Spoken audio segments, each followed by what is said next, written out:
서울의 스카이라인이 한눈에 내려다 보이는 아우라. 그룹 본사 꼭대기층의 회장실은 언제나처럼 서늘한 긴장감이 감돌고 있었고, 강도준은 창가에 서서 발 아래 펼쳐진 도시를 무감각한 눈빛으로 내려다보고 있었다. 그의 뒤에는 비서실장이 식은땀을 흘리며 결제 서류를 들고 서 있었지만 강도준은 뒤를 돌아볼 생각조차 하지 않은 채 손에 들린 몽블랑 만년필을 만지작거리고 있었는데, 그것은 그가 심기가 불편하다는 무언의 신호였기에 비서실장은 마른 침을 삼키며 조심스럽게 입을 열어야만 했다.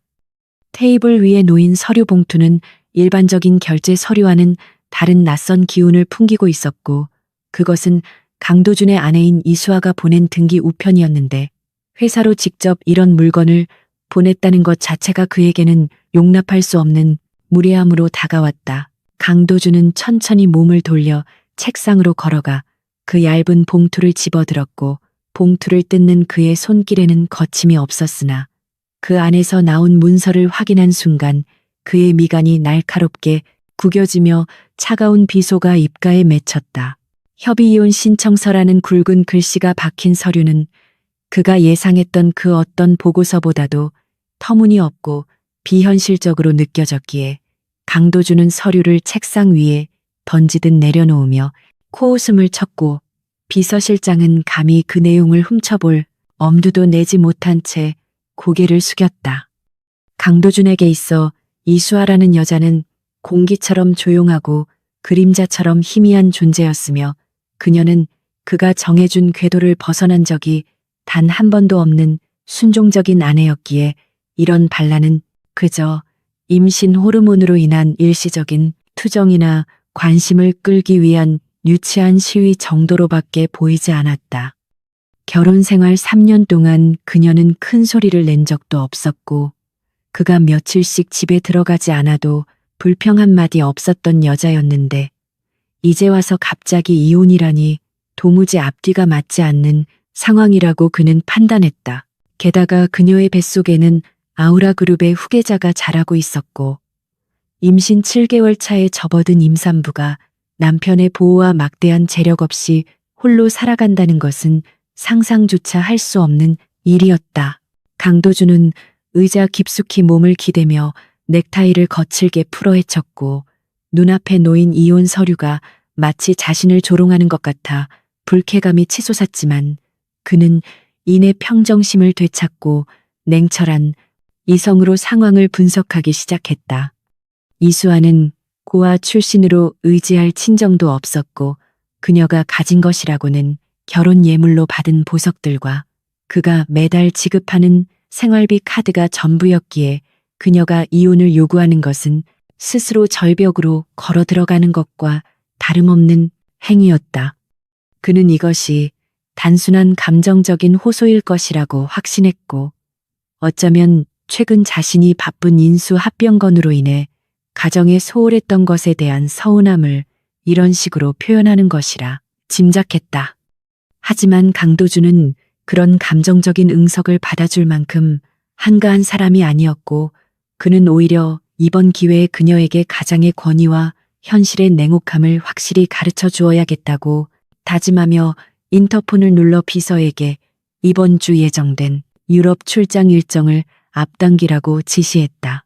그는 아내에게 전화를 걸거나 메시지를 보내 달래주는 대신 철저한 무관심으로 대응하기로 결정했고, 그것이 그녀가 저지른 경거망동에 대한 가장 적절한 처벌이라고 생각하며 서류를 서랍 깊숙한 곳에 처박아 버렸다. 그가 출장을 떠나기 전 집에 들러 옷가지를 챙길 때조차 이수아는 보이지 않았고, 안방 문은 굳게 닫혀 있었지만 그는 굳이 문을 열어 그녀를 확인하려 들지 않았다. 아마 방 안에서 울고 있거나 그가 들어와서 사과하기를 기다리고 있을 것이 뻔했기에 그는 도우미 아줌마에게 트렁크를 챙기라고 지시한 뒤 거실 소파에 앉아 태블릿 PC로 주식, 시황을 점검하며 시간을 보냈다. 집안은 기이할 정도로 조용했고, 평소라면 그가 출장을 갈 때 현관까지 나와 배웅하며 건강을 챙기던 그녀의 모습이 보이지 않자 묘한 허전함이 스쳤지만 그는 그것을 애써 무시하며 자리에서 일어났다. 현관을 나서는 그의 등 뒤로 닫힌 안방문이 마치 거대한 벽처럼 느껴졌지만 강도준은 뒤도 돌아보지 않고 대기하고 있던 리무진에 몸을 실었다. 유럽에서의 일주일은 눈코 뜰 새 없이 바쁘게 지나갔고 강도준은 아우라 그룹의 글로벌 시장 확장을 위한 중요한 계약들을 연달아 성사시키며 승승장구하고 있었지만 밤이 되어 호텔 방에 혼자 남겨질 때면 알 수 없는 불안감이 그의 가슴 한구석을 짓눌렀다. 평소라면 하루에도 몇 번씩 보내왔을 이수아의 안부 문자나 태동을 느꼈다는 사소한 메시지가 단 한 통도 오지 않았기 때문인데 그는 휴대폰을 만지작거리며 몇 번이나 메시지 함을 열어보았지만 그곳에는 업무 관련 보고들만 가득할 뿐 아내의 이름은 찾아볼 수 없었다. 그는 이것을 그녀가 벌이는 침묵 시위의 연장선이라고 생각하며 콧방귀를 뀌었지만 무의식 중에는 그녀가 정말로 화가 났을지도 모른다는 가정이 머릿속을 스치고 지나갔다. 그러나 그는 자존심 때문에 먼저 연락할 생각은 추호도 없었고 귀국하면 그녀가 풀이 죽은 얼굴로 사과할 것이라 믿으며 위스키 잔을 비우고 잠을 청했다. 귀국하는 비행기 안에서 강도준은 승무원이 가져다 준 면세품 카탈로그를 무심하게 넘기다가 최신상 다이아몬드 목걸이에 시선이 머물렀고 잠시 고민하던 그는 그것을 주문하며 이것으로 그녀의 마음을 달래주고 동시에 자신의 관대함을 과시할 수 있을 것이라 계산했다. 인천공항에 도착했을 때는 이미 늦은 밤이었고 피로가 몰려왔지만 그는 운전기사에게 곧장 집으로 가자고 지시하며 차창 밖으로 스쳐 지나가는 서울의 야경을 바라보았다. 집에 도착하면 그녀가 기다리고 있을 것이고 그는 못 이기는 척 목걸이를 건네며 앞으로는 이런 유치한 소동을 벌이지 말라고 엄중히 경고할 생각이었다. 리무진이 한남동의 고급 빌라 단지에 들어서고 익숙한 대문이 열리자 그는 넥타이를 고쳐 매며 차에서 내렸고 현관문을 여는 도어록 소리가 유난히 크게 울려 퍼지는 고요한 밤이었다. 현관에 들어선 순간 강도준은 무언가 잘못되었다는 것을 직감적으로 느꼈는데 집안의 공기가 너무나도 차갑고 건조했으며 사람의 온기라고는 전혀 느껴지지 않았기 때문이다. 거실의 조명은 모두 꺼져 있었고 바닥에는 먼지 하나 없이 깨끗했지만 그 정갈함이 오히려 소름 끼치는 적막감을 자아내고 있었는데 그는 본능적으로 이수아의 이름을 부르려다 입을 다물었다. 그는 천천히 거실을 가로질러 안방으로 향했고 그의 발소리만이 텅 빈 집안을 울리며 기묘한 메아리를 만들어내고 있었는데 안방문을 여는 그의 손이 미세하게 떨리고 있었다. 문을 열자 어둠 속에서 희미한 달빛만이 방안을 비추고 있었고 침대는 주름 하나 없이 완벽하게 정돈되어 있었지만 그 위에는 아무도 없었다. 그는 스위치를 올려 불을 켰고 환하게 드러난 방의 풍경은 그의 심장을 덜컥 내려앉게 만들었는데 화장대 위는 깨끗하게 비어 있었고 그녀가 평소 사용하던 화장품도 빛도 향수도 모두 사라지고 없었다. 강도준은 믿을 수 없다는 표정으로 드레스룸으로 달려가 문을 활짝 열어젖혔고 그곳에서 마주한 광경은 그의 오만했던 확신을 산산이 조각내기에 충분했다. 옷장의 절반을 차지하고 있던 그녀의 옷들은 모조리 사라져 있었고 텅 빈 옷걸이들만이 앙상한 뼈대처럼 남아서 흔들리고 있었으며 바닥에 놓여있던 그녀의 신발들과 가방들도 흔적조차 찾을 수 없었다. 그는 거친 숨을 몰아쉬며 다시 침실로 돌아와 서랍장과 욕실을 미친 듯이 뒤졌지만 칫솔 하나, 수건 한 장 남아있지 않았고 마치 이수아라는 사람이 애초에 이 집에 살지 않았던 것처럼 그녀의 모든 흔적이 완벽하게 지워져 있었다. 그제야 그는 책상 위에 놓인 작은 편지 봉투와 그 옆에 놓인 반짝이는 물건을 발견하고는 다리가 풀리는 것을 느끼며 천천히 다가갔다. 그것은 그가 결혼식 날 그녀의 손가락에 끼워주었던 결혼 반지였고 그 차가운 금속성이 조명 아래서 비정하게 빛나고 있었다.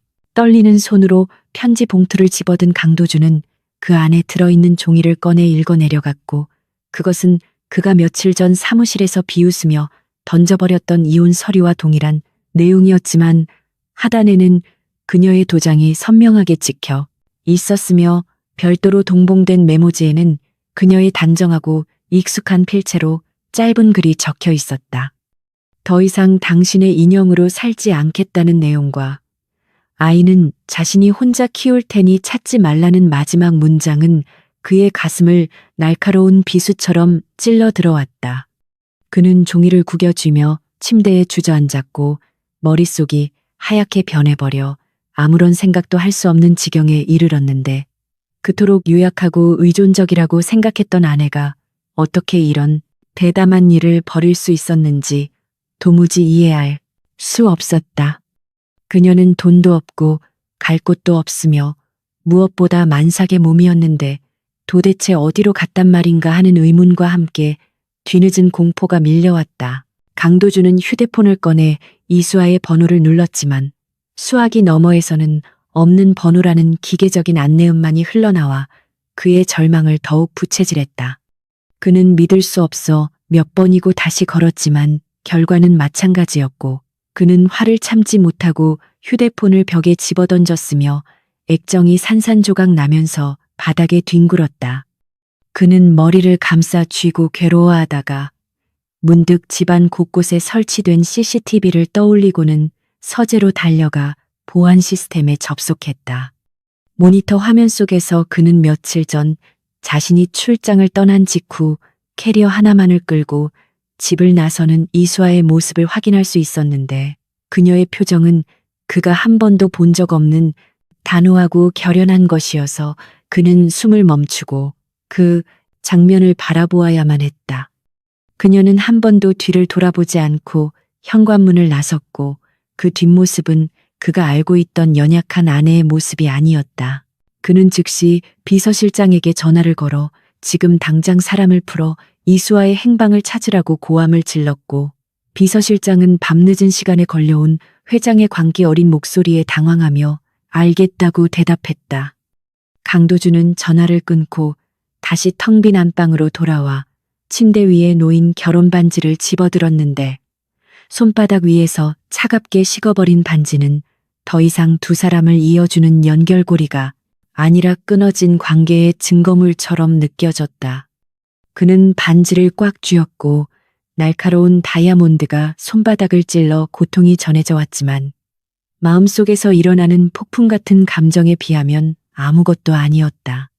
그는 자신이 그녀를 완전히 통제하고 있다고 믿었으나 사실은 아무것도 모르고 있었다는 자괴감이 밀려왔고 그녀가 떠난 빈자리가 이렇게 클 줄은 꿈에도 몰랐다.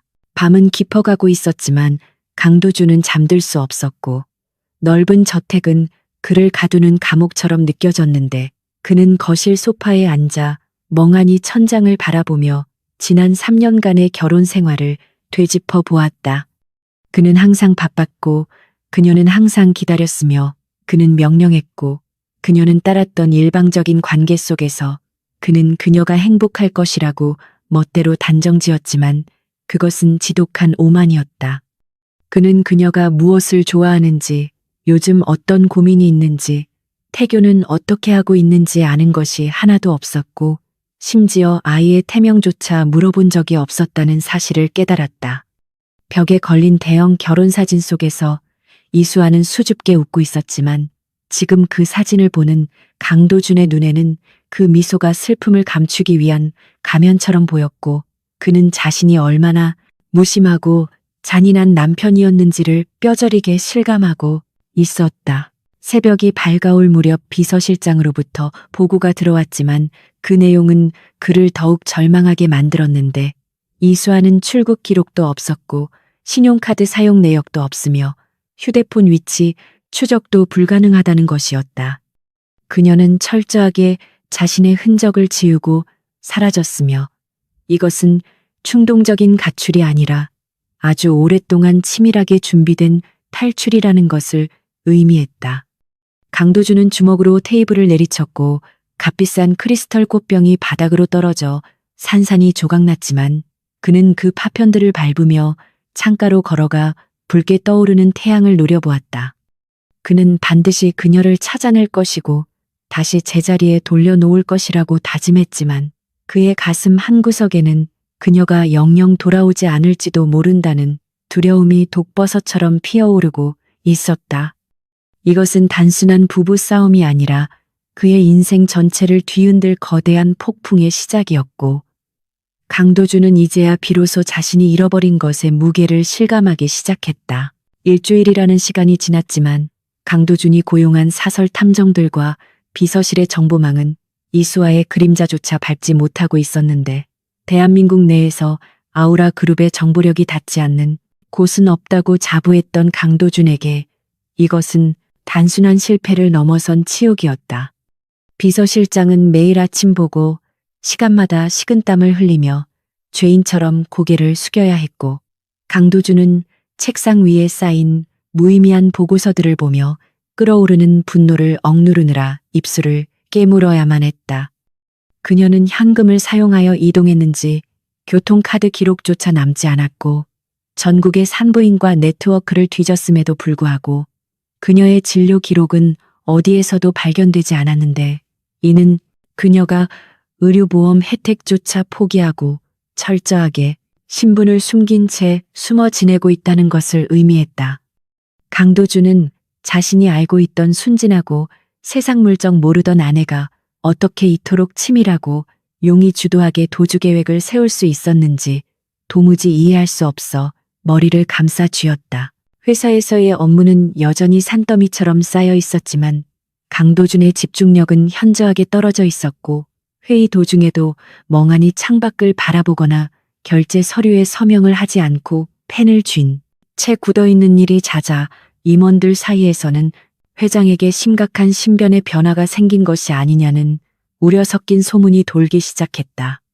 그는 억지로 서류에 집중하려 노력했지만 글자들은 눈에 들어오지 않고 자꾸만 텅 빈 집과 사라진 아내의 얼굴이 오버랩되어 그를 괴롭혔기에 결국 그는 예정된 오후 일정을 모두 취소하고 운전기사를 불러 집으로 향했다. 대낮에 텅 빈 집으로 돌아오는 것은 결혼 후 처음 있는 일이었고, 현관문을 열고 들어선 집안은 여전히 적막강산이었으며 거실 한복판에 덩그러니 놓인 소파가 주인을 잃은 채 쓸쓸함을 더하고 있었다. 그는 넥타이를 거칠게 풀며 부엌으로 걸어가 냉장고 문을 열었고, 그 안에는 유통기한이 지난 식재료들과 그녀가 직접 담근 과일청들이 그대로 남아있어 가슴 한구석을 찌릿하게 만들었다. 그는 냉장고에서 생수병을 꺼내 단숨에 들이켰지만 갈증은 해소되지 않았고 오히려 목구멍이 타들어가는 듯한 느낌을 받았는데, 그때 식탁 구석에 놓인 낡은 요리책 한 권이 그의 시선을 잡아 끌었다. 평소라면 거들떠보지도 않았을 물건이었지만 그는 홀린 듯이 다가가 그 책을 집어들었고, 책 사이에는 깨알 같은 글씨로 메모가 적힌 포스트잇들이 빼곡하게 붙어 있었다. 남편이 좋아하는 매운 갈비찜 레시피나 술 마신 다음날 끓여줄 북어국 끓이는 법 같은 메모들을 보며 그는 콧방귀를 뀌려 했으나 이상하게도 가슴이 먹먹해져 오는 것을 느꼈다. 그는 자신이 집에서 밥을 먹은 지가 언제인지 기억조차 나지 않았고, 그녀가 정성껏 차려놓은 밥상을 핑계만 대며 외면했던 수많은 날들이 주마등처럼 스쳐 지나갔다. 그녀는 그가 먹지 않을 것을 알면서도 매일 장을 보고 요리를 하고 식탁을 차린 뒤 혼자 식은 밥을 먹거나 음식물 쓰레기통에 버려야 했을 것이다. 강도준은 요리책을 덮고 비틀거리는 걸음으로 2층 침실로 올라갔는데, 침실은 여전히 그가 마지막으로 확인했을 때와 똑같이 차갑고 정돈된 상태였지만 이제는 그 완벽함이 그를 질식시킬 것만 같았다. 그는 무언가에 홀린 듯이 드레스룸으로 들어가 텅 빈 옷장들을 다시 한번 확인했고, 구석에 처박혀 있던 작은 서랍장 하나가 눈에 들어왔는데 그것은 평소 그녀가 속옷이나 양말 같은 잡동사니를 넣어두던 곳이었다. 그는 서랍을 하나씩 열어보았지만 역시나 깨끗하게 비어 있었고 마지막 맨 아래 칸 서랍을 열었을 때 바닥에 깔린 종이 밑에서 낡은 갈색 가죽 다이어리 한 권이 발견되었다. 아마도 짐을 싸는 급박한 와중에 미처 챙기지 못했거나 아니면 일부러 그가 발견해 주기를 바라며 남겨둔 것일지도 모른다는 생각이 들자 그의 손끝이 미세하게 떨려왔다. 그는 다이어리를 꺼내 들고 침대에 걸터 앉았는데 가죽 표지는 손때가 타서 반질반질했고 첫 장을 넘기자 태아 초음파 사진 한 장이 툭 하고 떨어져 내렸다. 콩알만 한 점이 찍혀 있는 그 사진을 집어든 강도주는 생전 처음 느껴보는 기묘한 감정에 휩싸였는데 그것은 자신의 핏줄에 대한 본능적인 끌림이자 동시에 죄책감이었다. 사진 뒷면에는 임신 6주차 우리 아기 안녕이라는 글귀가 적혀 있었고 날짜를 확인해 보니 그날은 그가 중요한 해외 바이어와의 미팅 때문에 외박을 했던 날이었다. 그는 떨리는 손으로 다이어리 페이지를 넘기기 시작했고 그 안에는 지난 3년간 그가 알지 못했던 이수아의 고독한 내면 세계가 고스란히 담겨 있었다. 일기장 곳곳에는 눈물 자국으로 번진 잉크 흔적들이 남아 있었고 그것은 그녀가 얼마나 많은 밤을 홀로 울며 지새웠는지를 보여주는 명백한 증거였다. 첫 번째 일기는 결혼 기념일에 관한 내용이었는데 그녀는 아침부터 꽃시장에 가서 꽃을 사오고 그가 좋아하는 와인을 준비하며 설레는 마음으로 저녁을 기다렸지만 자정이 넘어서야 들어온 그는 술 냄새를 풍기며 씻지도 않고 잠이 들었다고 적혀 있었다. 그녀는 잠든 그의 등을 바라보며 혼자 케이크에 촛불을 껐고 축하한다는 말 한마디 듣지 못한 채 눈물을 삼켰다는 내용이었다. 강도주는 기억을 더듬어 보았지만 그날의 기억은 희미했고 단지 피곤해서 일찍 잤던 것 같다는 막연한 생각뿐이었다. 그는 자신이 그녀에게 얼마나 무심했는지 그리고 그녀가 그 무관심 속에서 얼마나 비참함을 느꼈을지 상상조차 하지 못했기에 얼굴이 화끈거리는 수치심을 느꼈다. 그녀는 그에게 따지거나 화를 내는 대신 일기장에 자신의 슬픔을 꾹꾹 눌러 담으며 스스로를 위로하고 있었던 것이다. 페이지를 넘길수록 그의 심장을 옥죄어오는 내용들은 더욱 구체적이고 적나라하게 드러났는데 임신 사실을 알게 된 날의 기록은 기쁨보다는 두려움과 걱정으로 가득 차 있었다. 그녀는 임신 테스트기의 두 줄을 보고 가장 먼저 든 생각이 남편이 기뻐할까 혹은 아이가 생기면 귀찮아하지 않을까 하는 걱정이었다고 적어 놓았다. 임신 초기 입덧이 심해 아무것도 먹지 못하고 화장실에서 구역질을 할 때도 강도주는 바쁘다는 핑계로 등을 토닥여 주기는커녕 예민하게 군다며 짜증을 냈던 일화도 기록되어 있었다. 그녀는 혼자 택시를 타고 산부인과 검진을 다니며 대기실에 앉아 있는 다른 부부들의 다정한 모습을 부러운 눈길로 쳐다봐야 했고 의사가 남편분은 같이 안 오셨냐고 물을 때마다 바빠서 못 왔다고 거짓말을 하며 쓴웃음을 지어야 했다. 강도주는 숨이 막혀와 넥타이를 완전히 풀어헤치고 셔츠 단추를 몇 개 더 풀었지만 가슴을 짓누르는 압박감은 사라지지 않았고 오히려 일기를 읽을수록 자신의 과오가 산더미처럼 불어나는 것을 느꼈다. 어느 날의 일기에는 그가 회식 자리에서 술에 취해 들어와 그녀에게 했던 폭언들이 고스란히 적혀 있었는데 그는 기억조차 나지 않는 말들이었지만 그녀에게는 평생 잊지 못할 상처가 되었음이 분명했다. 너는 내가 벌어다주는 돈으로 편하게 먹고 놀면서 뭐가 그렇게 불만이냐는 식의 말들은 그녀의 자존감을 바닥까지 떨어뜨렸고 그녀는 자신이 이 집에서 가정부가 아닌 기생충 같은 존재로 여겨지고 있다는 사실에 절망하고 있었다. 그녀는 자신이 강도준의 아내가 아니라 그저 아우라 그룹 회장의 트로피이자 대회용 액세서리에 불과하다는 것을 뼈저리게 느끼고 있었다. 일기장의 중반부를 넘어서자 그녀의 감정은 슬픔에서 체념으로 그리고 마침내 결단으로 변해가고 있었는데 그것은 그녀가 도주를 결심하게 된 결정적인 계기가 무엇이었는지를 암시하고 있었다. 그녀는 아이를 위해서라도 이런 불행한 결혼 생활을 끝내야겠다고 다짐했고, 아이가 아빠 없는 아이로 자라더라도 사랑받지 못하는 엄마 밑에서 자라는 것보다는 낫다는 결론을 내린 것 같았다. 그녀는 차근차근 현금을 모으고 신분증을 정리하며 짐을 줄여나가는 과정을 상세하게 기록하지는 않았지만 행간의 의미 속에서 그녀의 치밀한 준비 과정을 엿볼 수 있었다. 강도주는 그녀가 자신을 떠나기로 결심한 시점이 이미 오래전이라는 사실에 충격을 받았고, 자신이 그녀를 완전히 소유하고 있다고 착각하고 있을 때 그녀는 이미 마음속으로 이별을 준비하고 있었다는 사실에 배신감마저 들었다. 하지만 그 배신감은 오래가지 못하고 곧바로 깊은 후회와 자책으로 바뀌었는데, 마지막 페이지에 적힌 글귀가 그의 심장을 덜컥 내려앉게 만들었기 때문이다. 도준 씨, 나는 당신을 정말 사랑했어요. 하지만 당신 옆에 있으면 내가 점점 사라지는 것 같아서 견딜 수가 없어요. 부디 건강하고 행복하세요. 그리고 우리 아이는 찾지 말아주세요. 라는 마지막 문장은 그가 여태껏 쌓아온 자존심과 오만을 단숨에 무너뜨렸다. 강도주는 다이어리를 가슴에 품고 침대 위로 쓰러지듯 엎드렸고 터져 나오려는 울음을 참으려 입술을 깨물었지만 눈가에서는 뜨거운 액체가 흘러나와 베개를 적셨다.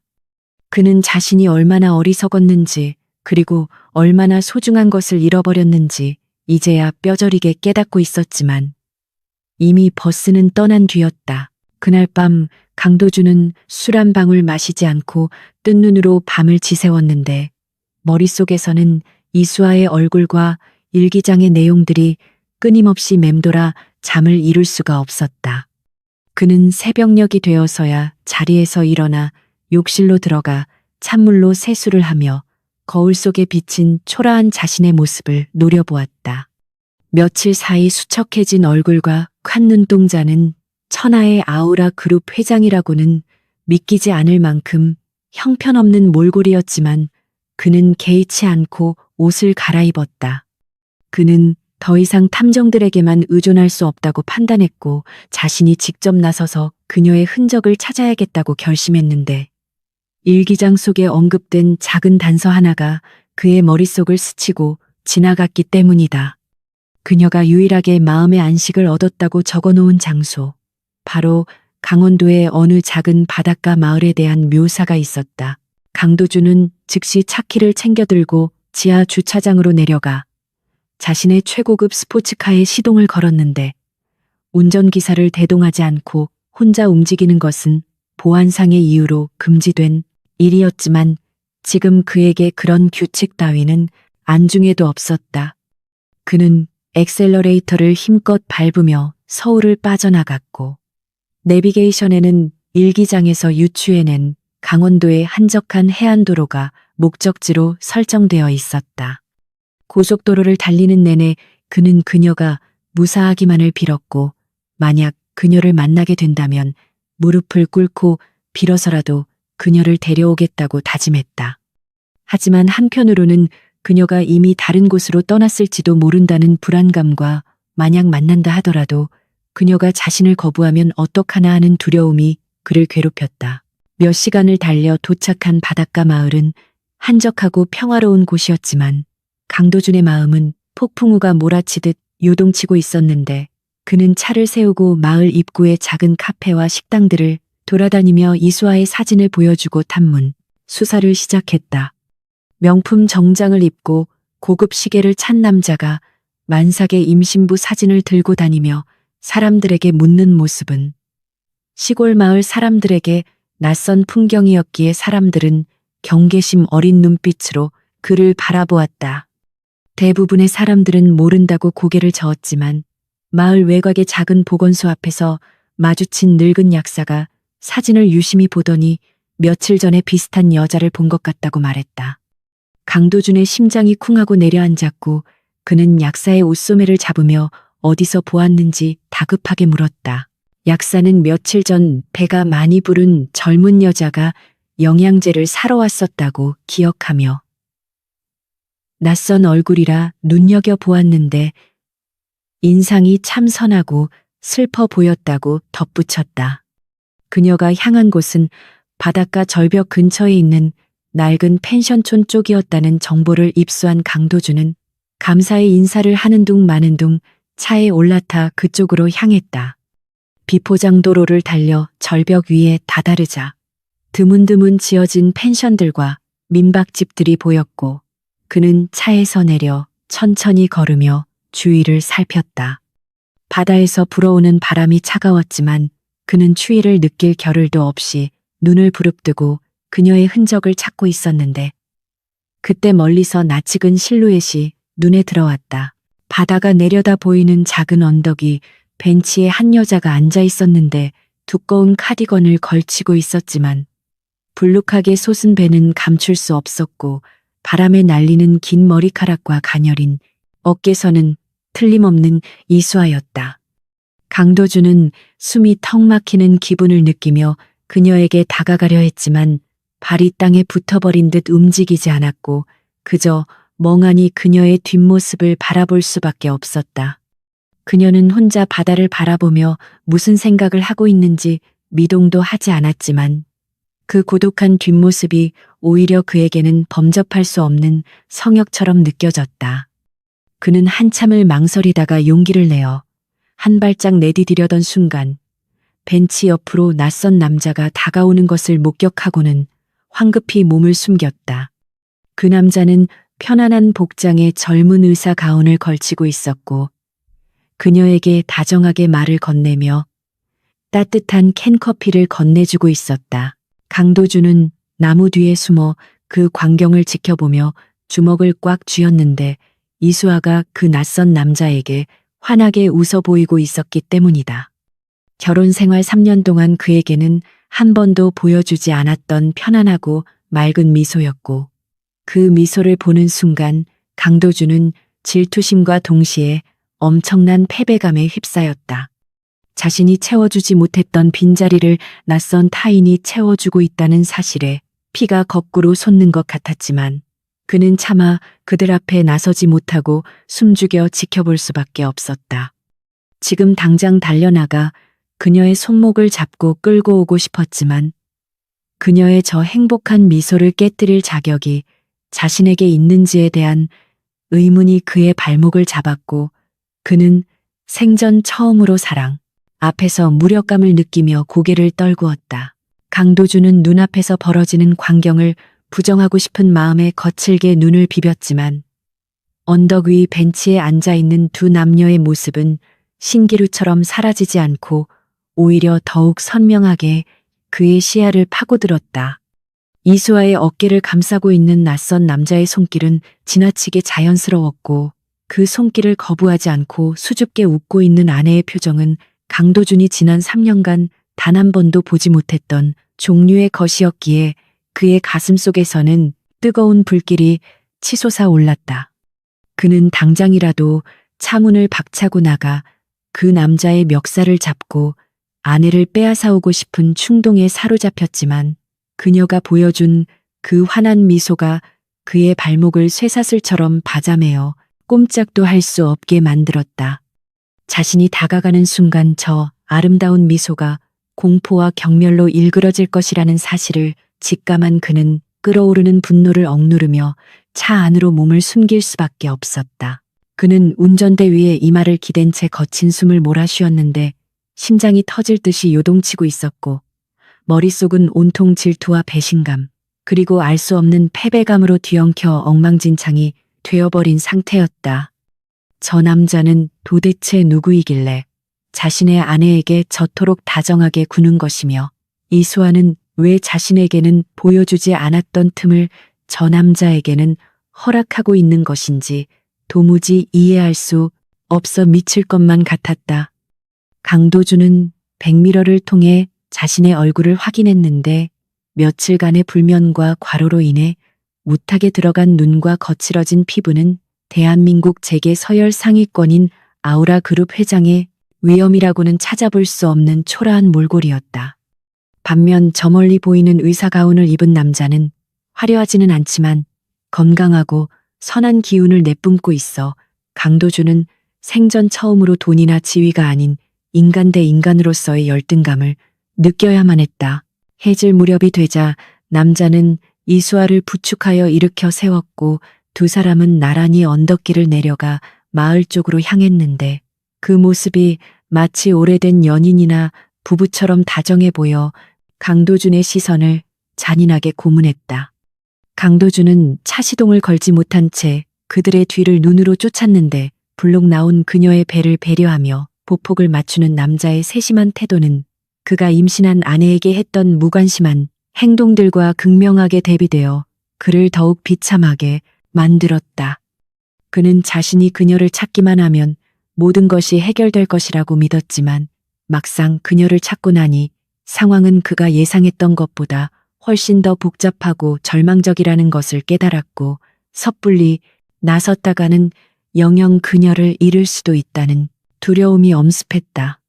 그는 일단 서울로 돌아가는 것을 포기하고 마을 근처에 머물며 그녀의 주변을 탐색하기로 결심하고 근처의 허름한 모텔로 차를 돌렸다. 모텔 방은 좁고 눅눅했으며 벽지에는 곰팡이가 피어 있었지만 강도주는 그런 환경 따위는 신경 쓸 겨를이 없었고 오로지 창밖으로 보이는 어두운 바다만을 바라보며 밤을 지새웠다.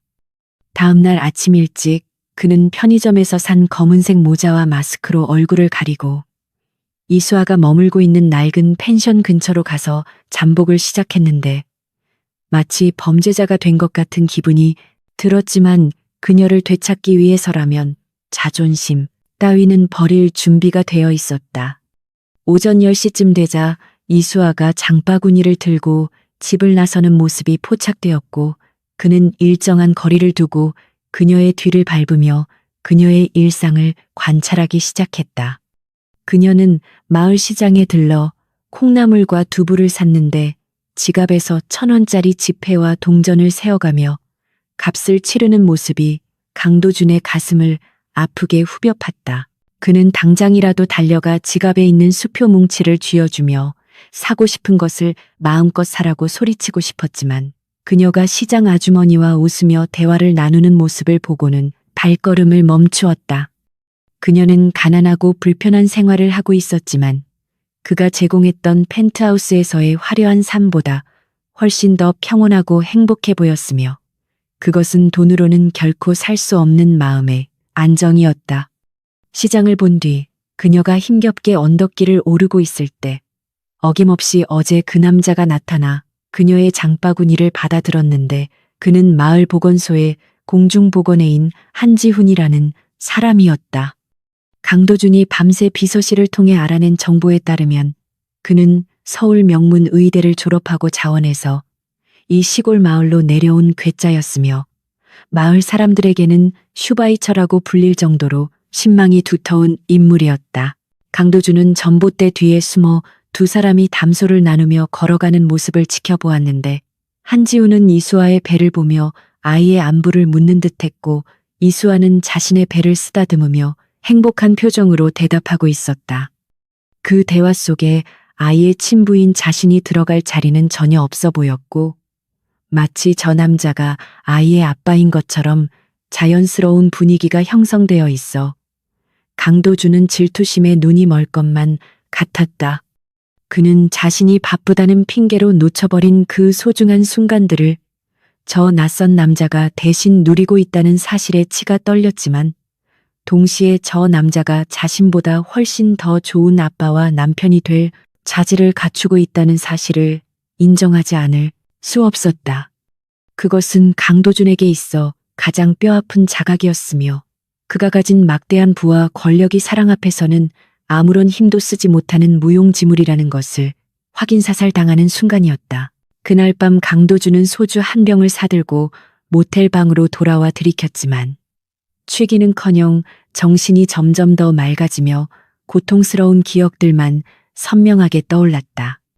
그는 자신이 이수아에게 했던 모진 말들과 차가운 행동들을 하나하나 곱씹으며 괴로워했고 만약 시간을 되돌릴 수만 있다면 자신의 모든 것을 바쳐서라도 그녀를 웃게 해주고 싶다는 간절한 소망을 품었다.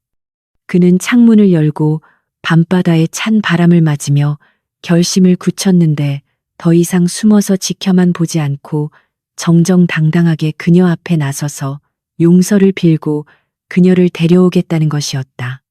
저 의사가 아무리 좋은 사람이라 해도 그녀는 엄연한 자신의 법적 아내였고 뱃속의 아이 또한 자신의 핏줄이었기에 그는 이대로 물러설 수는 없었다. 다음 날 아침 강도주는 며칠 동안 자란 수염을 말끔하게 면도하고 구겨진 정장을 최대한 단정하게 차려입은 뒤 거울을 보며 심호흡을 했다. 그는 떨리는 마음을 진정시키며 차를 몰아 이수아의 집 앞으로 향했고 차에서 내리기 전 조수석에 놓인 꽃다발을 챙겼는데 이것은 그가 태어나서 처음으로 직접 꽃집에 들러 고른 것이었다. 그녀의 집 대문은 칠이 벗겨진 낡은 철제문이었고 마당 한 구석에는 그녀가 가꾸는 듯한 작은 텃밭이 있었는데 그 소박한 풍경이 왠지 모르게 그를 더욱 긴장하게 만들었다. 그는 초인종을 누르려다가 망설이며 손을 거두었는데 심장이 너무 크게 뛰어서 그 소리가 대문 너머까지 들릴 것만 같았기 때문이다.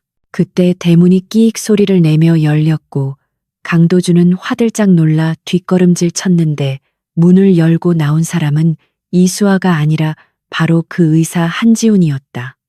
한지훈은 손에 공구 상자를 들고 있었고 아마도 낡은 대문을 수리해 주러 온 모양이었는데 대문 앞에 서 있는 낯선 남자를 보고는 의아한 표정을 지었다.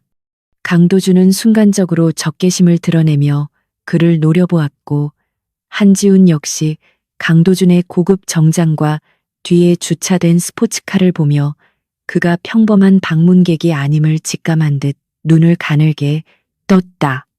두 남자 사이에는 팽팽한 긴장감이 감돌았고 바닷바람마저 숨을 죽인 듯 고요했는데 한지훈이 먼저 입을 열어 누구시냐고 물었다. 강도준은 그 질문에 대답하는 대신 그를 무시하고 열린 대문 틈으로 시선을 돌렸는데 마당 한가운데서 빨래를 널고 있던 이수아와 눈이 마주치고 말았다. 이수아는 빨래 바구니를 든 채 그대로 얼어붙었고 그녀의 눈동자는 믿을 수 없다는 듯 크게 흔들리고 있었는데 그 눈빛 속에는 반가움보다는 공포와 당혹감이 더 크게 자리 잡고 있었다. 강도주는 한지훈을 밀치듯 지나쳐 마당으로 들어섰고 그녀에게 다가가려 했지만 이수아는 뒷걸음질 치며 오지 말라고 소리쳤다. 그 날카로운 비명은 강도준의 발걸음을 멈추게 만들었고 그의 심장을 날카로운 송곳으로 찌르는 듯한 통증을 안겨주었다. 이수아는 창백해진 얼굴로 몸을 떨며 그에게 돌아가라고 소리쳤는데 그녀의 반응은 강도준이 예상했던 것보다 훨씬 더 격렬하고 단호했다. 그녀는 강도준이 자신을 찾아낸 것에 대해 극도의 공포를 느끼고 있는 듯했고 그것은 단순히 남편을 피하고 싶은 마음을 넘어서서 무언가 더 큰 위협으로부터 자신을 보호하려는 본능적인 방어 기제처럼 보였다. 강도준은 당황하여 꽃다발을 든 손을 내리며 오해하지 말라고 부드럽게 말하려 했지만 그녀는 귀를 막고 고개를 저으며 그의 말을 들으려 하지 않았다.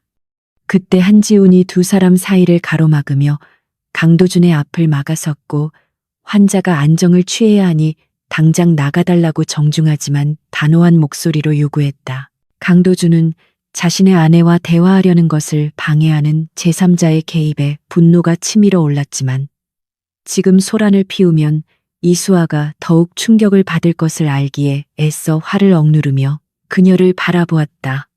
그는 떨리는 목소리로 수아에게 할 말이 있어서 왔다고 잠시만 이야기하자고 애원했지만 그녀는 한지훈의 등 뒤로 숨으며 그를 거부했다. 그 모습은 마치 폭력적인 남편으로부터 아내를 보호하는 기사와 겁에 질린 여인의 구도처럼 보였고 강도준은 자신이 그 상황에서 완벽한 악역이 되어 있다는 사실에 절망했다. 그는 자신이 사랑하는 여자가 자신을 괴물 보듯 피하고 다른 남자에게 의지하는 모습을 보며 무너져 내리는 가슴을 부여잡아야 했다. 결국 강도주는 더 이상 그녀를 자극하지 않기 위해 물러서기로 결정했고 꽃다발을 마당 한 구석에 조용히 내려놓으며 다시 오겠다는 말을 남기고 뒤를 돌았다. 대문을 나서는 그의 등 뒤로 이수아의 흐느끼는 소리가 들려왔고 한지훈이 그녀를 다독이는 소리가 바람에 실려와 그의 귀를 어지럽혔다. 차에 올라탄 강도주는 운전대를 내리치며 괴로워했는데 그녀가 자신을 그토록 두려워하는 이유가 단순히 과거의 무관심 때문만은 아닌 것 같다는 불길한 예감이 들었기 때문이다. 그녀의 눈에 서려 있던 공포는 마치 생명의 위협을 느끼는 사람의 그것과 같았고 도대체 무엇이 그녀를 그토록 겁에 질리게 만들었는지 알아내야만 했다. 강도주는 서울에 있는 비서실장에게 전화를 걸어 이수아의 주변을 맴돌았던 수상한 인물들이 있었는지, 그리고 집안 내에서 그녀를 압박했던 다른 요인이 있었는지 샅샅이 조사하라고 지시했다. 그는 자신이 모르는 사이에 그녀에게 가해진 어떤 압력이 있었음을 직감했고, 그것이 자신의 가족이나 회사와 관련이 있을지도 모른다는 의심을 품기 시작했다. 만약 누군가가 자신의 아내와 아이를 위협해서 떠나게 만든 것이라면 그 대가를 처절하게 치르게 해주겠다고 다짐하며 그는 어두워지는 바다를 향해 이를 갈았다. 그때 그의 휴대폰이 울렸고 발신자는 뜻밖에도 어머니가 아닌 아버지의 후처, 즉 자신의 새어머니였다. 새어머니는 특유의 교양 있는 척하는 목소리로 그가 왜 아직도 귀국하지 않고 있는지 물으며 회사에 중요한 안건이 있으니 빨리 돌아오라고 재촉했다. 강도주는 그녀의 목소리에서 미세한 불안감을 감지했고 평소 회사 일에 전혀 관여하지 않던 그녀가 왜 갑자기 자신의 일정에 관심을 갖는지 의구심이 들었다. 그는 적당히 둘러대며 전화를 끊었지만 머릿속에서는 퍼즐 조각들이 하나둘씩 맞춰지기 시작했고 이수아가 떠난 이유가 단순히 부부 관계의 문제만이 아닐 수도 있다는 확신이 점점 더 강해졌다. 그는 차창 밖으로 보이는 이수아의 집을 다시 한번 바라보며 이번에는 반드시 그녀를 지켜내리라 다짐했고 어둠 속에서 그의 눈빛은 맹수처럼 번뜩였다.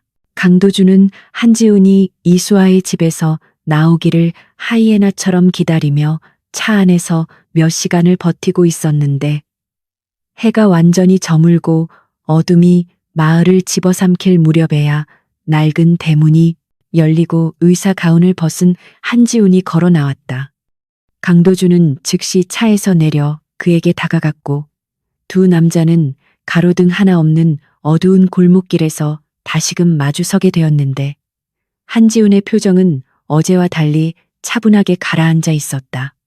한지훈은 강도준이 누군지 이미 짐작하고 있는 듯했고 그가 다가오는 것을 피하지 않은 채 똑바로 응시하며 지금 환자의 상태가 매우 불안정하니 절대로 자극해서는 안 된다는 경고를 묵직하게 던졌다.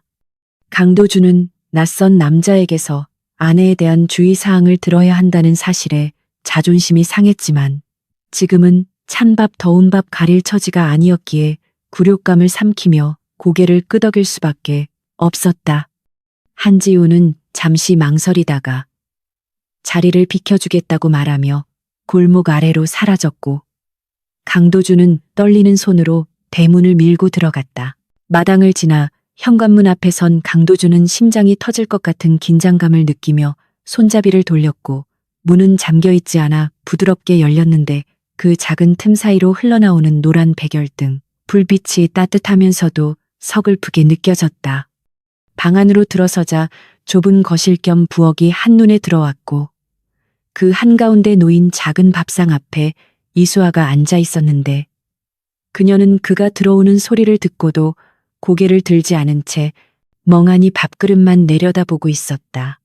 서울의 펜트하우스 드레스룸보다도 작은 이 방에서 그녀는 초라한 옷을 입고 있었지만 강도준의 눈에는 그 어떤 명품을 걸쳤을 때보다 더 위태롭고 소중해 보였다. 그는 신발을 벗고 조심스럽게 방으로 들어갔고 무릎이 닿을 듯 가까운 거리에 앉아서야 비로소 그녀의 창백한 얼굴을 제대로 마주할 수 있었다. 강도준은 목이 메어 아무 말도 할 수 없었지만 이수아는 여전히 시선을 피한 채 왜 돌아가지 않았냐고 나지막이 물었고 그 목소리에는 원망보다는 체념이 짙게 깔려 있어 그의 가슴을 더욱 아프게 만들었다. 그는 억지로 목소리를 짜내어 당신을 데리러 왔다고 말하며 이제 그만 집으로 돌아가자고 호소했지만 그녀는 씁쓸한 미소를 지으며 고개를 저을 뿐이었다. 그녀는 이곳이 좋다고 말하며 화려한 집도 비싼 옷도 필요 없으니 제발 자신과 아이를 내버려 달라고 부탁했는데 그 말은 강도준이 준비해온 모든 설득과 변명을 무색하게 만들었다. 그는 자신이 과거에 저지른 무관심과 냉대를 사과하며 앞으로는 일보다 가정을 우선시하겠다고 맹세했지만 그녀의 눈동자에 서린 두려움은 전혀 사라지지 않았다. 이수아는 천천히 고개를 들어 강도준의 눈을 똑바로 바라보았고 그 깊고 슬픈 눈망울 속에는 그가 짐작조차 하지 못했던 거대한 공포가 소용돌이치고 있었는데 그녀는 떨리는 입술을 열어 충격적인 진실을 털어놓기 시작했다. 그녀가 떠난 진짜 이유는 단순히 남편의 무관심 때문만이 아니었으며 누군가가 뱃속의 아이를 죽이겠다고 협박했기 때문이라는 말에 강도준은 귀를 의심하며 굳어버렸다. 그녀는 서랍에서 꼬깃꼬깃해진 편지 한 통과 녹음기를 꺼내어 그 앞에 내려놓았고 그것은 강도준의 새어머니인 최 여사가 보낸 섬뜩한 경고장과 협박 전화가 담긴 증거물들이었다. 그가 회사 일에 미쳐 집안을 돌보지 않는 사이 최 여사는 자신의 친아들을 후계자로 앉히기 위해 임신한 이수아를 끊임없이 괴롭히고 압박해왔던 것이다. 녹음기에서 흘러나오는 최 여사의 목소리는 평소 강도준 앞에서 보여주던 교양 있는 모습과는 정반대로 악마처럼 사악하고 잔인했는데 아이를 낳으면 사고로 위장해 죽여버리겠다는 내용이 적나라하게 담겨 있었다. 이수아는 그 전화를 받은 날부터 공포에 떨며 잠을 이룰 수 없었고 강도준에게 도움을 청하려 했지만 그는 항상 바쁘거나 술에 취해 있어 다가갈 수조차 없었다고 고백했다.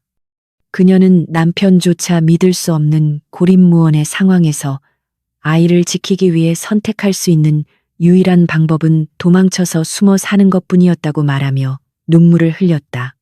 강도준은 주먹을 불끈 쥐었고 손톱이 살을 파고들어 피가 배어 나올 정도였지만 신체적인 고통은 마음속에서 휘몰아치는 분노와 죄책감에 비하면 아무것도 아니었다. 강도준은 자신이 천하의 멍청이였다는 사실을 뼈저리게 깨달았는데 그는 밖에서 적들과 싸워 이기면 가족이 안전할 것이라고 믿었지만 정작 진짜 적은 집안 내부에 있었고 자신이 만든 성벽이 오히려 아내를 가두는 감옥이 되었다는 것을 알게 되었다. 그는 아내가 그토록 고통받고 있을 때 그녀를 보호하기는커녕 방치하고 외면함으로써 결과적으로 최 여사의 공범이나 다름없는 짓을 저질렀다는 사실에 치를 떨었다. 최 여사는 강도준이 아내에게 무관심하다는 약점을 이용하여 더욱 대담하게 이수아를 공격했고 이수아는 남편의 보호막 없이 홀로 맹수 앞에 던져진 먹잇감과 같은 신세였던 것이다. 강도준의 눈에서는 뜨거운 눈물이 흘러내렸고 그는 바닥에 무릎을 꿇고 머리를 조아리며 짐승 같은 울음소리를 토해냈다. 그는 이수아의 발을 잡고 제발 용서해달라고 빌었으며 자신이 모든 것을 바로잡고 그 누구도 당신과 아이를 건드리지 못하게 만들겠다고 처절하게 맹세했지만 이수아는 차갑게 발을 빼며 뒤로 물러났다. 그녀는 이미 신뢰가 깨져버린 관계는 돌이킬 수 없다고 말하며 당신이 아무리 강한 사람이라도 그들의 탐욕을 막을 수는 없을 것이라고 비관적인 태도를 보였다. 그녀에게 있어 강도준은 더 이상 든든한 보호자가 아니라 공포의 근원과 연결된 위험한 존재일 뿐이었고 그녀는 그가 곁에 있으면 언젠가 또다시 불행이 찾아올 것이라고 믿고 있었다. 그녀는 배를 감싸 안으며 당신이 진심으로 우리를 위한다면 제발 이대로 떠나서 우리를 잊어달라고 애원했는데 그 말은 강도준의 심장에 박히는 마지막 못과 같았다. 강도준은 고개를 들고 이수아의 얼굴을 바라보았는데 그녀의 표정은 단호했고 더 이상 그를 사랑하던 예전의 순종적인 아내가 아니었으며 모성애로 무장한 강인한 어머니의 모습이었다. 그는 지금 당장 그녀를 억지로 끌고 갈 수는 없다는 것을 깨달았고 억지로 데려간다 한들 그녀의 마음이 열리지 않는다면 그것은 납치나 다름없다는 사실을 인정해야만 했다. 그는 자리에서 일어나 비틀거리는 몸을 추스르며 젖은 눈으로 그녀를 응시했고 반드시 당신이 안심하고 돌아올 수 있는 세상을 만든 뒤에 다시 오겠다는 말을 남겼다. 이수아는 대답하지 않고 돌아앉았고 강도준은 그녀의 떨리는 등판을 한 번 더 눈에 새긴 뒤 도망치듯 집을 빠져나왔다. 집 밖으로 나온 강도준은 차가운 밤 공기를 들이마시며 끓어오르는 사리를 진정시키려 노력했지만 최 여사와 그 일당들에 대한 증오심은 걷잡을 수 없이 커져만 갔다. 그는 주머니에서 휴대폰을 꺼내 비서실장에게 전화를 걸었고 신호가 가기도 전에 상대방이 전화를 받자 지옥에서 올라온 듯한 목소리로 명령을 내리기 시작했다. 그는 지금 당장 최 여사와 관련된 모든 자금 흐름을 동결하고 그녀의 측근들을 모조리 감사팀에 넘겨 비리 혐의를 조사하라고 지시했다. 비서실장은 갑작스러운 회장의 180도 달라진 태도에 당황하며 우물쭈물했지만 강도준은 더 이상 망설일 시간이 없다며 만약 실패한다면 비서실장 또한 책임을 면치 못할 것이라고 으름장을 놓았다. 강도준은 전화를 끊고 어둠 속에 잠긴 바다를 바라보며 맹세했는데 내 아내와 아이를 건드린 대가가 얼마나 혹독한지 뼈저리게 느끼게 해주겠다는 것이었다. 그는 이제 단순한 기업가가 아니라 복수심에 불타는 처단자가 되어 서울로 돌아가기로 결심했고 이수아가 안전하다고 느낄 때까지 아우라 그룹 전체를 피로 물들이더라도 모든 위협 요소를 제거할 생각이었다. 그는 차에 올라타 시동을 걸었고 엔진 소리가 고요한 마을의 정적을 깨뜨리며 맹수처럼 울부짖었는데 그것은 곧 닥쳐올 피비린내 나는 전쟁의 서막을 알리는 신호탄이었다. 그는 백미러로 멀어지는 이수아의 집을 마지막으로 확인하며 엑셀러레이터를 밟았고 차는 어둠을 뚫고 서울을 향해 질주하기 시작했다. 서울로 돌아가는 길에 강도준은 머릿속으로 치밀한 작전을 구상했는데 최 여사가 이수아의 위치를 알아내지 못하도록 역정보를 흘리는 것이 급선무였다. 그는 흥신소를 이용하여 이수아가 일본이나 동남아로 출국한 것처럼 위조된 기록을 만들도록 지시했고 동시에 펜션 주변에 사복 경호원들을 배치하여 24시간 그녀를 감시하고 보호하도록 조치했다. 물론 이수아가 알면 기겁을 하겠지만 지금은 그녀의 의사보다 안전이 최우선이었기에 그는 독단적으로라도 그녀를 지켜야만 했다. 그는 자신이 없는 동안에도 그 의사 한지훈이 그녀를 돌봐줄 것이라는 사실에 묘한 안도감과 질투를 동시에 느꼈지만 지금은 그 남자의 선의를 이용할 수밖에 없었다. 새벽이 되어서야 서울에 도착한 강도준은 집으로 가지 않고 곧장 회사 집무실로 향했는데 텅 빈 사무실은 전장으로 나가기 전에 베이스 캠프처럼 서늘한 기운이 감돌고 있었다. 그는 금고를 열어 비밀 장부를 꺼냈고 그 안에는 그동안 최 여사와 이복 동생이 저지른 횡령과 주가 조작의 증거들이 고스란히 담겨 있었는데 그는 이것들을 가족이라는 이유로 덮어두고 있었다. 하지만 이제 그 낡은 관용은 끝났고 그는 이 자료들을 검찰과 언론에 동시에 터뜨려 그들을 사회적으로 매장시킬 계획을 세웠다. 그는 몽블랑 만년필을 집어들고 서류 위에 붉은 잉크로 처단 대상들의 이름을 하나씩 적어 내려갔고 그 명단의 맨 위에는 어머니라고 불렀던 여자 최미란의 이름이 적혀 있었다. 아침 해가 밝아오자 비서실장과 법무팀장 그리고 경호팀장이 회장실로 소집되었고 그들은 밤새 변해버린 강도준의 살기등등한 눈빛에 압도되어 숨조차 크게 쉬지 못했다.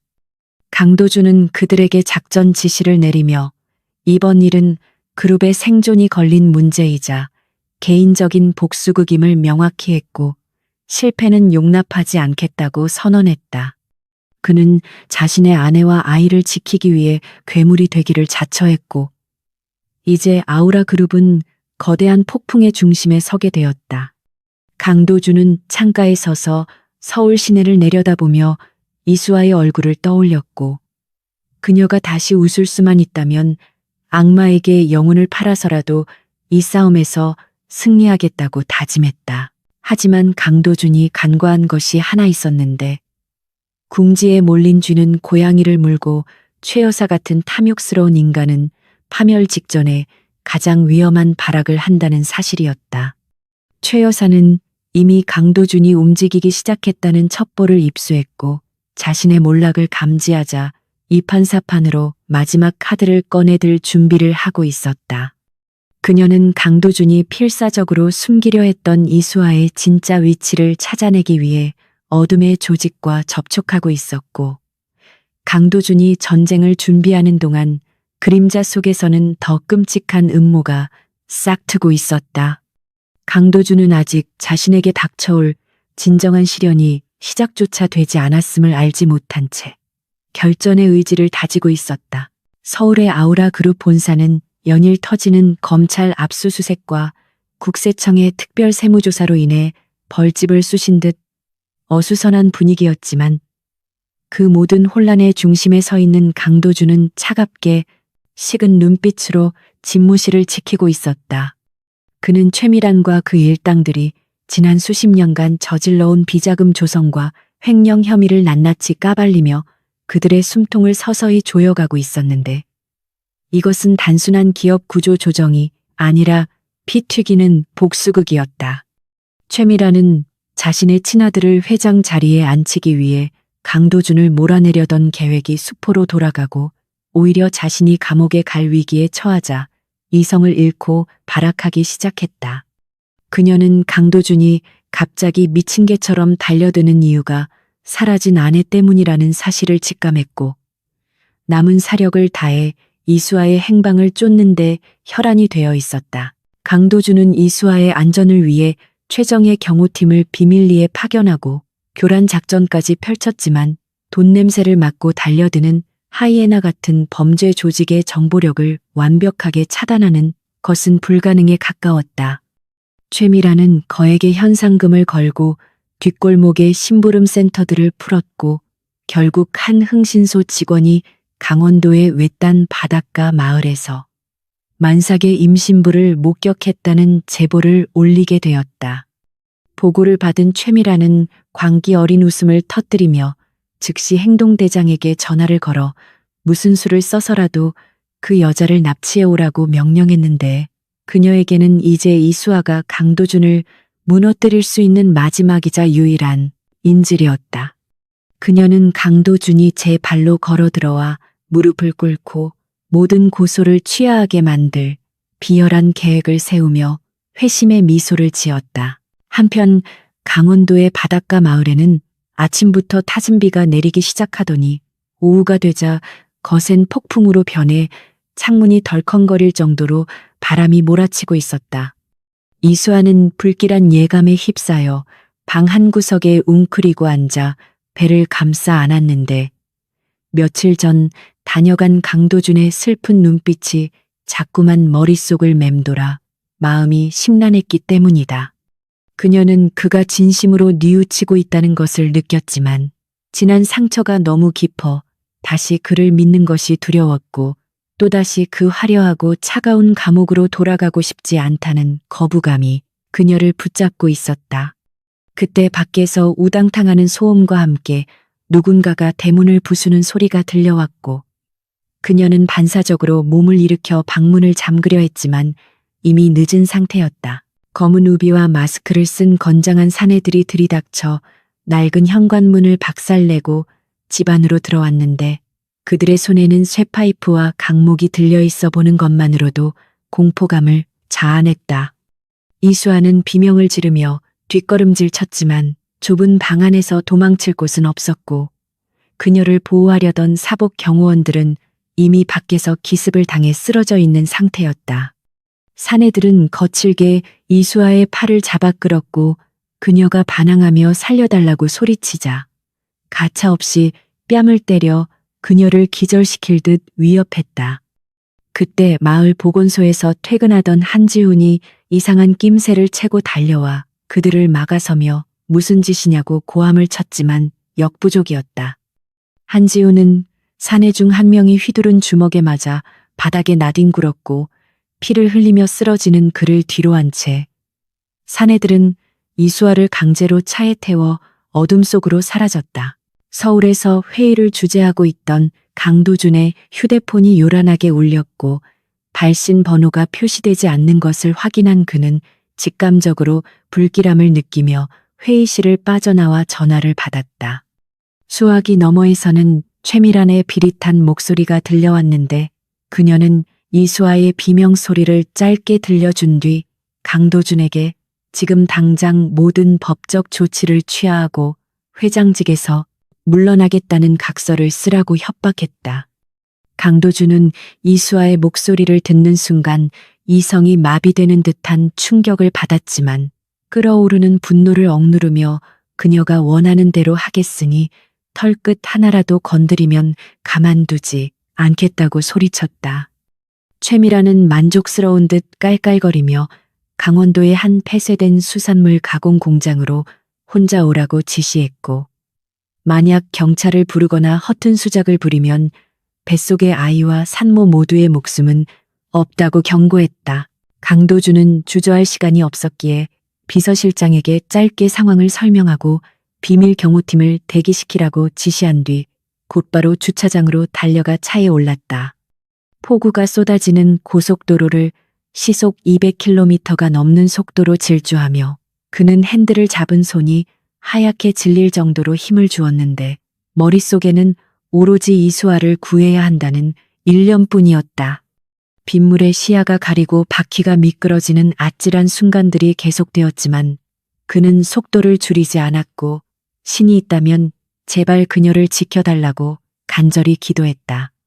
그는 자신이 가진 전 재산과 권력을 모두 잃더라도 그녀만 무사하다면 상관없다고 생각했고 이제야 비로소 자신에게 가장 소중한 것이 무엇인지 뼈저리게 실감하고 있었다. 약속 장소인 폐공장에 도착했을 때는 이미 자정이 넘은 시간이었고 폐공장은 칠흑 같은 어둠 속에 잠겨 음산한 기운을 내뿜고 있었는데 파도 소리와 빗소리가 뒤섞여 공포스러운 분위기를 자아냈다. 강도준은 차에서 내려 비를 맞으며 공장 입구로 걸어갔고 낡은 철문이 끼익 소리를 내며 열리자 녹슨 기계들 사이로 희미한 조명이 비치는 넓은 공간이 나타났다. 그곳에는 최미란이 고용한 조직원 10여 명이 흉기를 든 채 서 있었고 중앙의 낡은 의자에는 이수아가 입에 재갈이 물린 채 밧줄로 묶여 있었다. 그녀의 얼굴은 공포로 질려 있었고 헝클어진 머리카락과 젖은 옷이 그녀가 겪었을 고초를 말해주고 있었는데 강도준은 그 모습을 보자마자 심장이 찢어지는 듯한 고통을 느꼈다. 최미라는 2층 난간에서 그 모습을 내려다보며 승리감에 도취된 표정으로 강도준을 조롱했는데 그녀는 각서를 내던지며 도장을 찍으라고 소리쳤다. 강도준은 순순히 각서에 도장을 찍어 넘겨주었지만 최미라는 약속을 지킬 생각이 애초에 없었기에 조직원들에게 신호를 보내 강도준을 처리하라고 명령했다. 사내들이 쇠파이프를 들고 달려들자 강도준은 저항하지 않고 그들의 폭력을 온몸으로 받아내었는데 그가 반격하면 그 불똥이 이수아에게 튈까봐 두려웠기 때문이다. 그는 뼈가 부러지는 고통 속에서도 시선을 오로지 이수아에게 고정한 채 괜찮다고 안심시키려는 듯 미소를 지어 보였지만 입가에서는 붉은 피가 흘러내리고 있었다. 이수아는 눈앞에서 남편이 무자비하게 구타당하는 모습을 보며 비명을 지르려 했지만 재갈 때문에 으붑거리는 신음소리밖에 낼 수 없었고 그녀의 눈에서는 굵은 눈물방울이 하염없이 쏟아져 내렸다. 그녀는 그토록 미워하고 원망했던 남자가 자신을 위해 자존심도 버리고 목숨까지 내던지는 모습을 보며 얼어붙었던 마음이 녹아내리는 것을 느꼈다. 강도준은 피투성이가 된 채 바닥에 쓰러졌지만 다시 비틀거리며 일어났고 그 끈질긴 생명력에 조직원들도 잠시 주춤하며 뒷걸음질 쳤다. 그는 피를 토하며 최미란을 노려보았고 내 아내를 보내주면 내 목숨은 내 마음대로 하라고 소리쳤는데 그 목소리에는 서리빨 같은 기백이 서려 있어 좌중을 압도했다. 격분한 최미란은 조직원 중 한 명에게 이수아의 배를 가격하라고 소리쳤고 그 명령에 사내가 쇠파이프를 높이 쳐들고 이수아를 향해 달려들었다.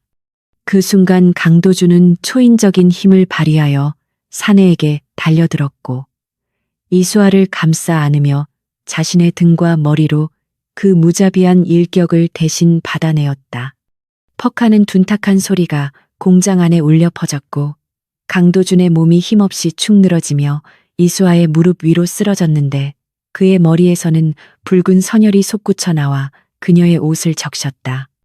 이수아는 재갈이 풀린 것도 모른 채 비명을 지르며 강도준의 이름을 불렀고 그의 얼굴을 감싸주며 제발 눈을 뜨라고 오열했다. 바로 그때 공장 밖에서 요란한 사이렌 소리와 함께 경찰 특공대와 강도준의 경호팀이 문을 부수고 들이닥쳤고 현장은 순식간에 아수라장이 되었다.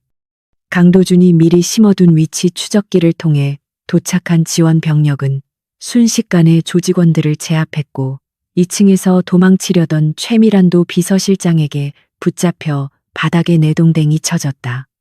하지만 이수아의 귀에는 그 소란스러운 소리들이 하나도 들리지 않았고 오로지 품에 안긴 강도준의 희미해져가는 숨소리만이 세상의 전부인 것처럼 크게 들려왔다. 강도준은 힘겹게 눈을 뜨고 피 묻은 손을 들어 이수아의 뺨을 어루만지며 늦게 와서 미안하다는 말을 남기고 의식을 잃었다. 구급 대원들이 달려와 강도준을 들것에 실었고 이수아는 울며 불며 그를 따라 구급차에 올랐는데 산소호흡기를 쓴 그의 얼굴은 시체처럼 창백해져 있었다. 구급차 안에서 이수아는 강도준의 손을 꼭 잡고 제발 죽지만 말아달라고 빌었고 당신이 깨어나면 무슨 말이든 다 들어주겠다고 맹세했다. 그녀는 그동안 자신이 그를 밀어내기만 했던 시간들을 후회했고 그가 자신을 얼마나 사랑하는지 그리고 그 사랑을 증명하기 위해 얼마나 큰 대가를 치렀는지를 뼈저리게 깨달았다. 그녀의 뱃속에 있는 아이도 아빠의 위기를 감지한 듯 격렬하게 태동했고 이수아는 배를 쓰다듬으며 아빠가 무사하기를 함께 기도했다. 병원을 향해 달리는 구급차의 불빛이 빗속을 뚫고 지나갔고 이수아는 강도준의 젖은 머리카락을 쓸어 넘기며 하염없이 눈물을 흘렸다. 그녀는 그가 자신을 위해 흘린 피의 무게를 평생 잊지 못할 것이라고 생각했고 만약 그가 다시 눈을 뜬다면 이제는 도망치지 않고 그와 함께 맞서 싸우겠다고 다짐했다.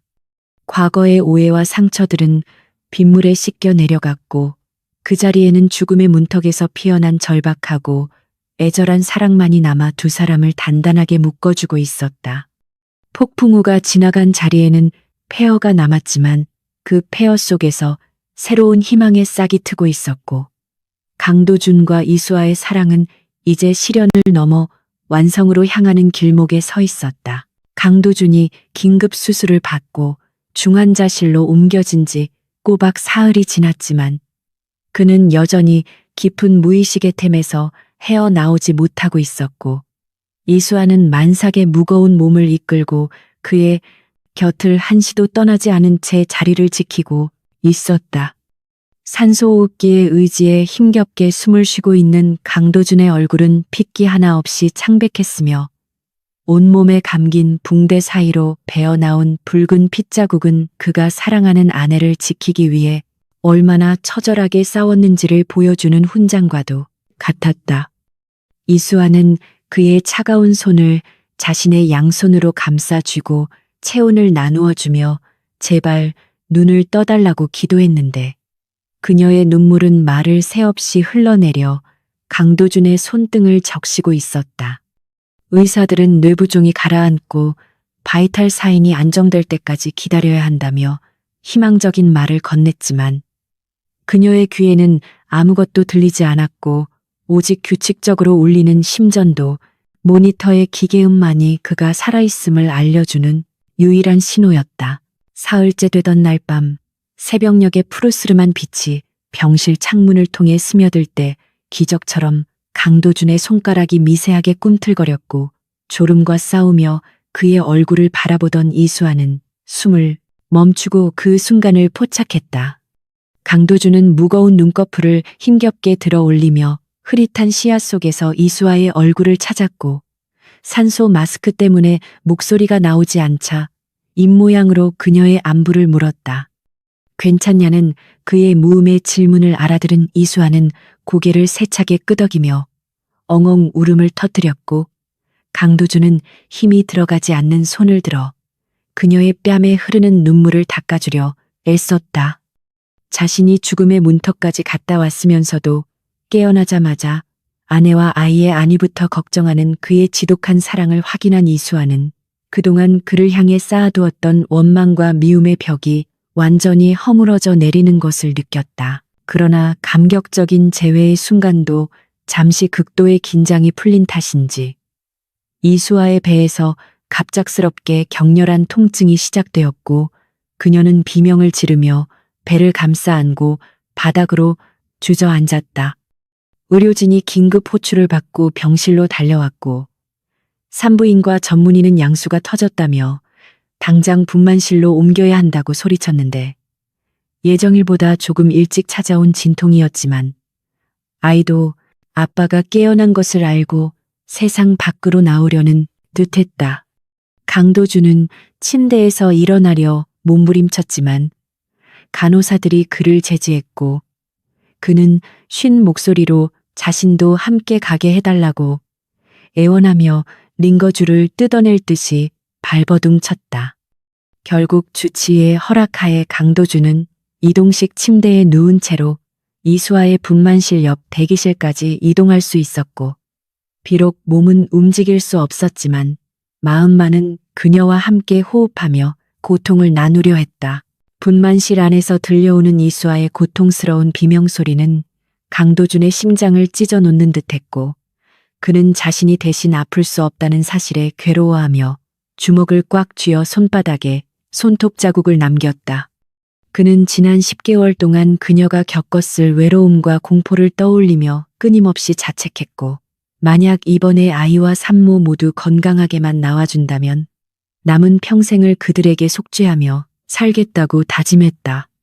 몇 시간의 긴 사투 끝에 마침내 우렁찬 아기 울음소리가 분만실의 정막을 깨고 울려 퍼졌고 그 소리는 강도준이 평생 들어본 그 어떤 음악보다도 아름답고 성스러운 소리였다.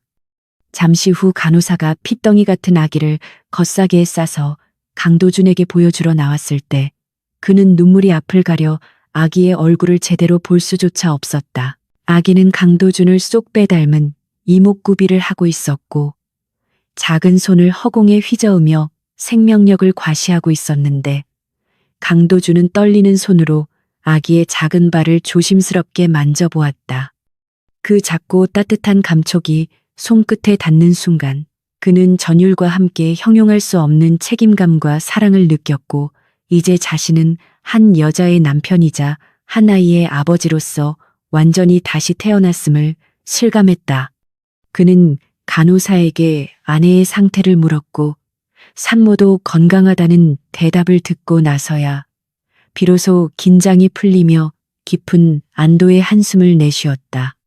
그는 아기의 이름을 미리 지어두지 못했던 것을 후회하며 마음속으로 바다라는 태명을 붙여주었는데 이는 비바람이 몰아치던 바닷가에서 그들의 사랑을 다시 확인했기 때문이었다. 이수아가 일반 병실로 옮겨지고 기력을 회복하는 동안 강도준의 지시를 받은 비서실장과 법무팀은 아우라 그룹 내의 암적인 존재들을 제거하는 대대적인 숙청 작업을 마무리하고 있었다.